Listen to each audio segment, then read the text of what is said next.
La dame dit, Seigneur, vraiment, je veux la paix dans mon foyer. Et puis il sort le film. Regarde comment elle parle à son mari. Je t'ai dit. Mon Dieu, est-ce qu'elle est soumise? Est-ce qu'elle est soumise? Je dis, non, elle n'est pas soumise. Je réclame la loi, la justice, oui. Son mari doit la chasser. Mais Satan, je veux bénir ce foyer. Non, non, non, non, non. Mon Dieu, moi je n'ai pas écrit la Bible, hein. C'est toi qui as écrit. Femme, soyez soumise. La dame, là, son mari parle, son mari dit 1, dit 50. Elle n'a pas droit à un mariage. Elle ne peut pas accepter l'aide, c'est une rebelle. En fait, il a plein de dossiers contre chacun d'entre nous. Mais on est fils de Dieu. Mais quand même, il y a des erreurs. Et je vous avais expliqué que cela m'était arrivé il y a plusieurs années. En 99, pendant que je priais, Dieu m'a pris en esprit, puis m'a monté. Il dit, Satan a réclamé la Côte d'Ivoire pour la détruire par la guerre. Je t'ai fait monter ici pour t'expliquer cela. Quand je suis arrivé devant le trône de Dieu, vous avez encore la même image dans le livre de Zacharie chapitre 3. Le souverain sacrificateur, Josué, il est monté. Satan était là pour l'accuser. Ce que je dis, c'est réel. Ce n'est pas de la fiction. C'est ce qui se passe quand vous priez. Et il accuse jour et nuit. Et quand je suis monté, et Dieu m'a commencé à expliquer, voilà ce que Satan veut faire contre la Côte d'Ivoire. Et puis j'ai commencé à demander, oh Dieu, il faut pardonner au pays. Satan était là, il a commencé à m'agresser. Il dit, monsieur, qu'est-ce qu'il fait au ciel ici? Qu'est-ce qu'il fait là? Et puis il a sorti mes dossiers. Il dit, mais regardez, et puis on montre le film. Bon, tel jour, il a mal parlé à son responsable. Il n'a pas respecté ceci. Ce monsieur-là, il y a des choses qu'il dit, il ne fait pas. Il dit, demain je te rends visite, et puis il n'a pas rendu visite. Tout, c'est-à-dire que les petits détails. Et pendant qu'il était en train de m'accuser, moi j'étais énervé. Et je vais expliquer ça plusieurs fois. J'étais énervé. Je dis, mais il dit que moi je suis indigne de venir au ciel ici. Là. Mais lui-même, Satan. Hein? Donc je dis, mais moi-même j'ai fait des erreurs, mais lui-même là, il est l'erreur. Lui-même, il est l'erreur. Donc je voulais me retenir pour dire 3 mois à Satan. Je dis, mais moi, je suis devant mon papa. Mais toi, tu crées tous les problèmes à toute la terre et tu viens ici pour nous dire quoi. Et quand je voulais le faire, vous savez, maintenant j'ai bien compris ce qui s'est passé. Le Saint-Esprit en moi m'a dit, tu n'es pas ici, dis que tu es là à cause du sang de Jésus, au nom de Jésus. C'est ce que j'ai dit. Il dit, ne rentre pas dans le débat. Et j'ai dit, je suis là à cause du sang de Jésus, du nom de Jésus. Mes amis, ce que je veux que vous compreniez aujourd'hui, ce n'est pas la formule. Parce que la formule n'a pas de pouvoir si vous ne donnez pas la foi en son nom. Chasser un démon au nom de Jésus, là, le démon peut ne pas partir.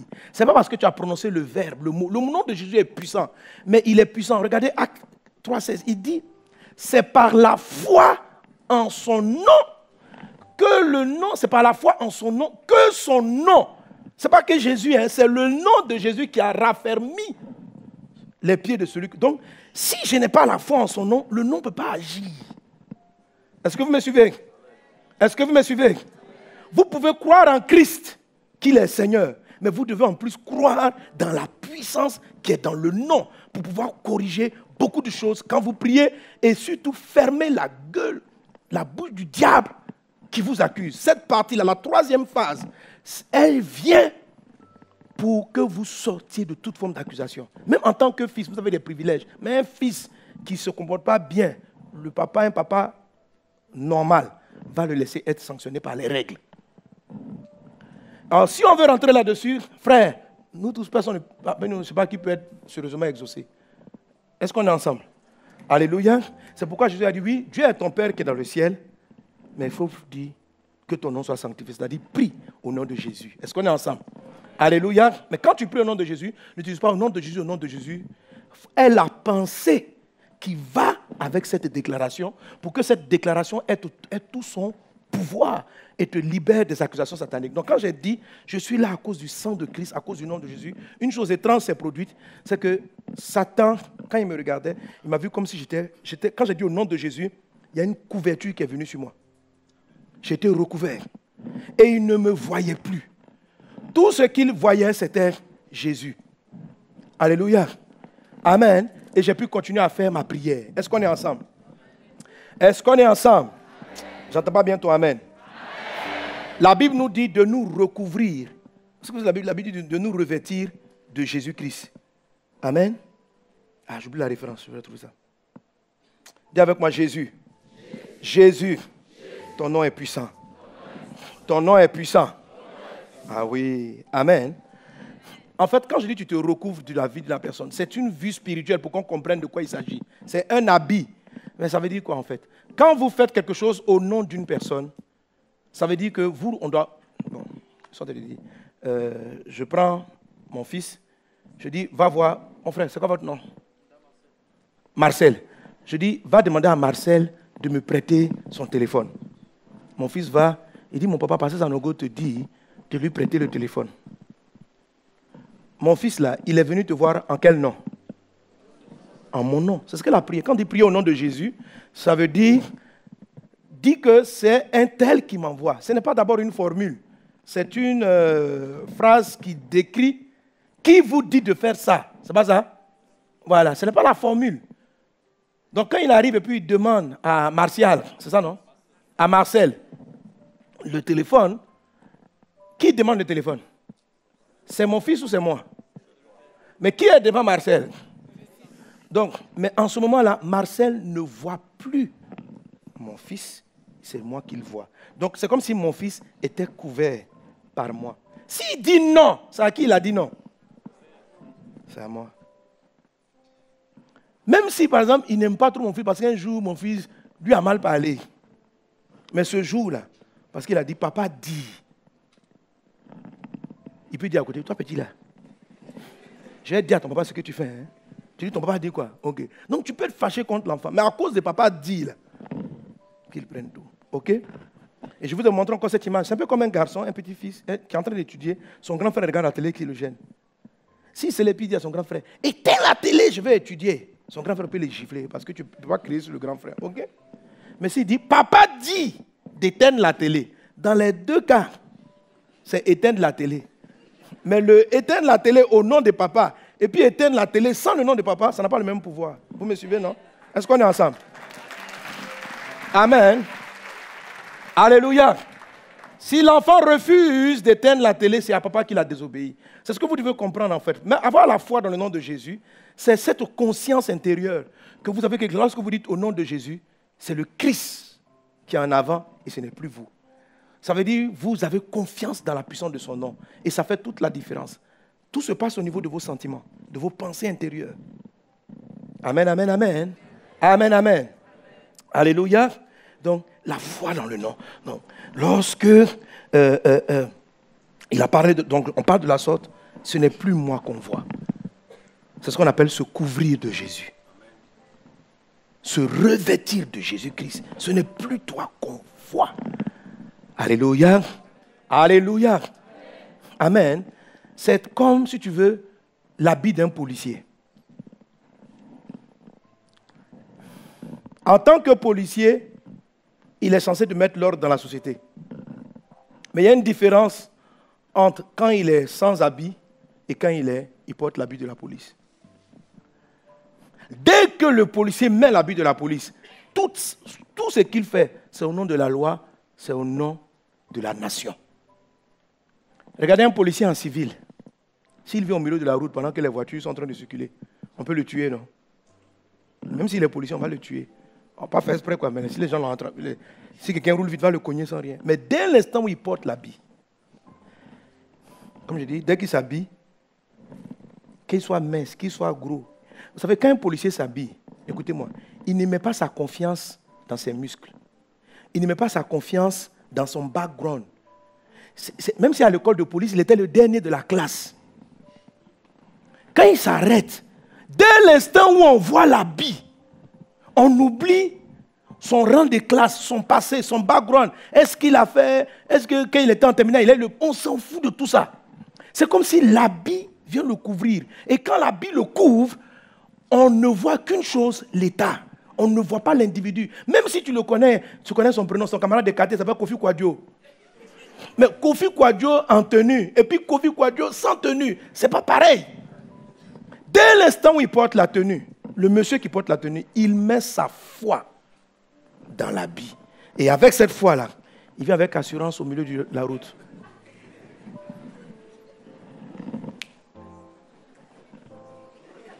Quelle que soit ta vitesse, tu vas freiner. Et puis t'arrêtes, tu vas te garer. Et il a la foi. Et quand il arrive à ta fenêtre, il est rassuré.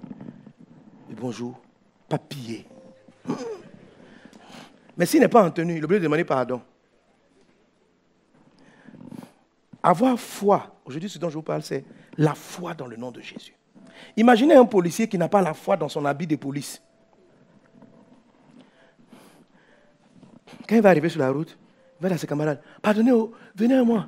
Parce que si je suis seul, les voitures vont me tuer. Vous trouvez que c'est normal, non? Parce qu'il ne sait pas qu'en fait, il n'est pas conscient qu'il n'est pas en civil. Quand il a dit, il a porté l'habit, il vient de déclarer que c'est un pays, quelqu'un ne peut pas te toucher. Parce que s'il touche, il a affaire à la nation. C'est pourquoi tu as de l'assurance. Si vous voyez même un type comme ça, même vous n'allez pas être très convaincu qu'il soit policier. Et puis le gars, il s'arrête. Il t'arrête. Monsieur, s'il vous plaît, je vais vous demander un service. On dit à quoi? Je peux voir vos papiers. Le policier, il a en tenue et puis il est là. Je demande pardon. Les papiers là, je veux voir si vous êtes en règle ou quoi. Vraiment, vous savez, moi, je ne vais pas vous déranger, hein, je ne vais pas vous déranger, mais bon. Mon ami, tu as ton matricule. Tu es quel policier ça? Parce que quand tu as l'habit là, tu parles avec assurance. Quand tu dis au nom de Jésus, on ne te voit plus. Un habit vient te recouvrir. Parce que maintenant, amen. Alors pourquoi le nom de Jésus ne marche pas avec certaines personnes? Parce qu'en fait, ils n'ont pas la foi. Parce que quand ils arrivent devant le danger, dans leur bouche, ils disent au nom de Jésus, mais ils se souviennent de leurs erreurs. C'est pourquoi l'apôtre Paul a dit, Pierre a dit au verset 12, il dit, ce n'est pas par notre propre puissance. Ça veut dire, ce n'est pas notre intelligence. Ce n'est pas ce que j'ai fait à l'école. Il dit, ce n'est pas par ma piété, mais c'est par la foi dans le nom de Jésus que le nom de Jésus a arrêté et a raffermi les pieds de ces personnes. Mes amis, c'est juste une affaire de sentiment intérieur qui fait la différence quand vous priez au nom de Jésus. Est-ce qu'on est ensemble? Est-ce qu'on est ensemble? Dis à ton voisin, prie au nom de Jésus. Prie au nom de Jésus.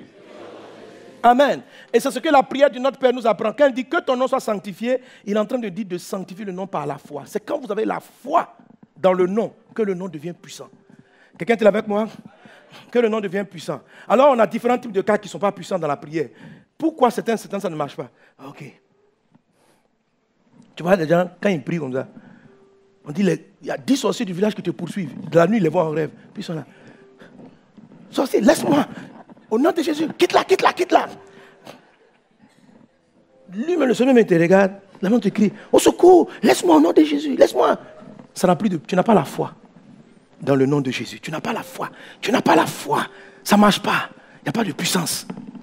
En fait, au début, quand tu as dit le nom de Jésus, ils vont reculer un peu. Puis ils vont observer. Maintenant, ils voient que toi-même, tu trembles. Fais attention, hein? Fais attention, fais attention. Et ils vont venir, oh, groupons-le. Amen. Ils vont te grouper. Ok? La foi dans le nom de Jésus, ça veut dire que tu sais que le nom là est puissant. Tu as confiance. Comme un policier, dès qu'il a en tenue, il a de l'assurance. Alléluia. Maintenant, l'assurance là, elle fait quoi? La première des choses, tout à l'heure, je vous ai parlé des accusations de Satan. La Bible dans le livre d'Hébreux, vous pouvez me donner la référence, pardon, la com, rapidement. La Bible dans le livre d'Hébreux, venez avec, il dit, lisons ensemble, 1, 2, 3. Approchons-nous donc avec du trône de la grâce afin d'obtenir miséricorde pour être secourus dans nos besoins. Alléluia. Alléluia. La Bible dit, approchez donc avec assurance. Avoir la foi dans le nom de Jésus, c'est sanctifier le nom de Jésus. Alléluia. Quand la Bible dit que ton nom soit sanctifié, ça veut dire que ton nom soit élevé, ça veut dire que ton nom soit mis à part, ça veut dire que ton nom soit respecté. Donc quand vous sanctifiez le nom, vous développez de la foi dans la puissance du nom, et ce nom-là va rectifier les choses. Qu'est-ce qu'il corrige? C'est ce qu'il explique ici. Il dit, approchons-nous donc avec assurance. La foi, c'est la ferme assurance. Alléluia. Je viens avec assurance. Il dit, du trône de la grâce afin d'obtenir miséricorde. C'est quoi la miséricorde? Je vous l'ai expliqué dans l'enseignement sur neutraliser les malédictions. La miséricorde, c'est une grâce Mais c'est une grâce très particulière. Dans la grâce, grand G, la grâce, il y a 2 poches. Il y a la première branche qu'on appelle la miséricorde et la deuxième branche qu'on appelle aussi la grâce. Donc la grâce a 2 branches. OK? La première branche qu'on appelle la miséricorde, qui est une grâce, c'est le fait de ne pas être sanctionné pour une sanction qu'on mérite. OK? Alléluia. Si vous voulez prier, par exemple, pour un malade, par exemple, qui souffre de cancer de poumon, mais qui, à un moment donné, est en train de fumer beaucoup, quand vous allez commencer à prier pour la guérison, même s'il est fils, Satan va venir réclamer, il doit mourir du cancer. On dit, pourquoi? Satan vient l'accuser, il doit partir du cancer, pourquoi? Et puis il sort les films. Il fumait, même quand il dit, après son baptême, là, il fumait encore. À l'église, il fumait, il vient à l'église, mais c'est un fumeur. Je réclame sa mort. Maintenant, Jésus commence à plaider, non, pas la mort. Il dit, bon, un peu de maladie quand même. Dieu, tu es un Dieu juste. Il dit, non, mais quand même. Non, après Satan réclame. Bon, si tu ne veux pas lui donner la mort, 2 années de maladie. Non, comme ça. Et puis vous allez, c'est comme ça, vous voyez des frères, bien en Jésus, qui vont rester à l'hôpital. Maladie les fatigue, ils enchaînent des mois. C'est une accusation. C'est une accusation. Alors là, vous faites intervenir l'art de la miséricorde. La miséricorde, c'est que, effectivement, tu as fait des erreurs. Effectivement, tu mérites ceci.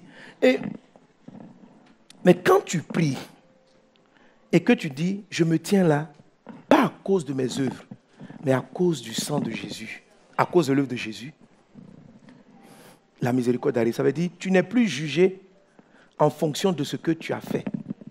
Alléluia. Parce que quand Satan te regarde, il ne te voit plus. Jésus n'a jamais fumé.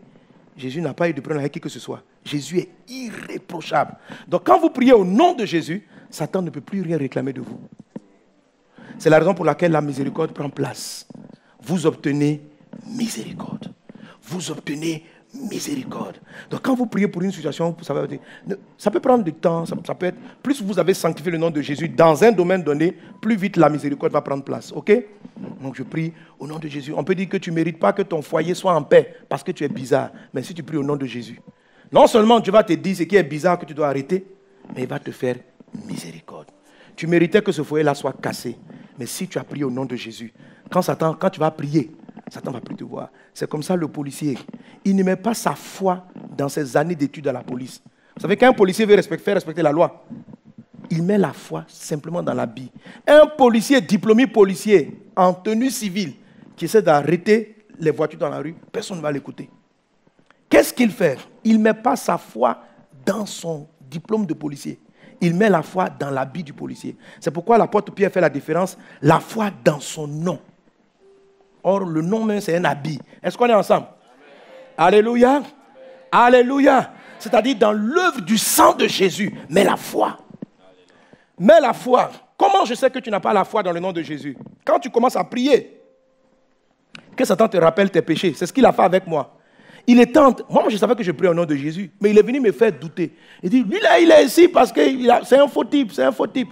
Et maintenant, moi, je voulais dire à Satan que je suis mieux que lui. Qu'entre lui et moi, là, moi, je suis meilleur que lui pour être au ciel. C'est pas ce que je voulais faire. Dès l'instant où je disais à Satan que je suis mieux que toi, ça veut dire que je comptais sur ma propre justice. Je compare ma justice à sa justice et je dis que je suis mieux que lui. Dès cet instant, c'est comme si, même si dans ma bouche je disais au nom de Jésus, ça n'avait plus de sens. Maintenant, on allait traiter avec ma justice. Mais si je ne me justifie pas, je n'explique rien, je dis je suis ici, là, c'est à cause de Jésus. Donc, dès l'instant où je dis c'est à cause de Jésus, on ne considère plus mes œuvres, on considère les œuvres du Christ. Quelqu'un est-il avec moi? On considère les œuvres de Christ. Pour empêcher les gens de prier au nom de Jésus, d'avoir la puissance du nom de la miséricorde de Jésus. Vous allez voir des personnes qui vont prier. Quand vous voyez des gens qui prient, et puis ils sont là, au nom de Jésus, ils n'ont pas confiance. Ils disent non, si le pasteur n'a pas prié pour moi, moi là, mon nom de Jésus là n'est pas trop puissant. Il faut que le pasteur prie. Tu vois? Ça veut dire il ne met pas sa confiance dans le nom de Jésus, il met sa confiance dans son degré de piété. Et ils ne vont pas comprendre ce que l'apôtre Pierre a dit là. Pierre dit, ce n'est ni par ma puissance, ni par ma piété. Eux, ils se disent, si les démons partent, c'est parce que je suis assez pieux. Mais comme je ne suis pas très pieux et que mon pasteur est plus pieux que moi, je vais aller m'appuyer sur sa piété pour que les démons qui me poursuivent partent. Ces gens de personnes-là, quand ils prient au nom de Jésus, ça ne marche pas. Parce qu'ils n'ont pas leur confiance dans le nom de Jésus. Ils ont la confiance dans la piété du pasteur. Or, le pasteur lui-même, si on prend son dossier en détail, il y a des choses à réduire au ciel. OK? Donc, un bon pasteur, il ne s'appuie pas sur sa notoriété spirituelle. Il s'appuie sur le nom de Jésus. Un pasteur qui vient te dire, va dire à Dieu quand tu pries, dis le Dieu de papa, pasteur Mohamed Sanogo. Frère, si c'est papa Mohamed Sanogo, moi j'ai trop de petits dogs dangereux. Hein? Satan va sortir tes dossiers. Il y a des jours où je ne dois pas me mettre en colère, je me suis mis en colère. Il y a des fois, je devais être calme à la maison. Ce n'est pas les grands péchés, non, mais des petites choses. Satan peut te réclamer pour ça. Tu dors avec ta colère, Satan rentre. Tu es fâché avec tes enfants, et puis tu dors avec ça, tu te réveilles le matin, il te réclame. La Bible dit, ne dormez pas avec votre colère, sinon vous allez être réclamé par Satan. Il te réclame. Une colère. Tu as dépassé minuit seulement, là. Tu as dormi vers 3 heures du matin avec ça. Pour régler le problème à 6 heures du matin. On dit, oh, tout ce que tu demandes, il dit, je ne veux pas. Pourquoi il a dormi avec sa colère? Mais quand tu arrives, Père, je m'appuie sur le nom de Jésus. Le sang, le nom arrive en même temps. On ne te voit plus. Si tu as dormi à la colère, mais ce n'est pas dit qu'il faut dormir à la colère. Ça veut dire, il y a des choses que tu as pu oublier. Et le sang de Christ te protège. Qu'il en soit ainsi dans ta vie, dans le nom de Jésus. Qu'il en soit ainsi dans ta vie, dans le nom de Jésus. Amen.